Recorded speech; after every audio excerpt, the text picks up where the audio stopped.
From the moment when the crowds shout, "Crucify him," and Pilate washes his hands and says, "I want no part of this," and then condemns Jesus to death, it's a long road before we get to the point where he actually dies on the cross, because the process is long and drawn out and unnecessarily cruel.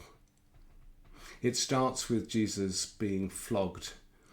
Now, I've heard many times that he was flogged 39 times. And this comes from the Old Testament law in Deuteronomy, where it said that a criminal could be flogged 40 times, but no more. An amount that was to bring somebody close to death, but not over the line. The tradition was that you did 39 in case you miscounted in some way and accidentally broke the law. So the 40 lashes minus one became a significant, famous thing in Jewish culture. You'll find in Paul's second letter to the Corinthians him describing having survived the 40 lashes minus one 5 times. However, Jesus was flogged by the Roman guards, not by the Jewish people. They were unaware probably of the Jewish law, certainly wouldn't have kept it. And they were known for a lack of mercy in this moment, because it was about humiliating people as well as inflicting incredible pain. What we do know is that Jesus was brought to the point of near death in the terrible details of the way that he was flogged, and then made to carry his own cross to the place where he would die. Another level of cruelty that every single detail of the way that Jesus died seems to unleash. You can, to this day, go to the old city of Jerusalem, where the gates into the old city, the walls and the layout of the city is largely unchanged since the 1st century, which is an amazing thing. And you can go to a place called the Via della Rosa, which is the start of the Way of the Cross, and you can walk the streets. At lots of different places there are churches that commemorate one tiny detail of the way that Jesus carried his cross, each one containing another detail of the pain and the physical anguish that was imposed upon Jesus even after the crowd shouted, "Crucify him." Lots of the streets are narrow, and there were walls each side. When you get onto the later parts, then there are shops built into the walls each side.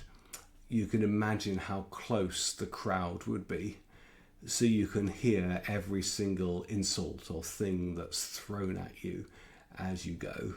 You can imagine it being a horribly intimate thing, dragging it across through these streets with so many people jammed into the city at the time of the Passover. So much opportunity to add words as well as physical anguish to what was done to Jesus. The way of the cross is a difficult thing to take in so many ways. There was an important point to me, one of those stations of the cross, one of those parts of the story where Jesus runs out of physical strength and cannot carry the cross any further. And so Simon of Cyrene helps him carry the cross to the point where they get to Golgotha, the place of the skull, where he's finally going to be nailed to the cross. Why is this significant?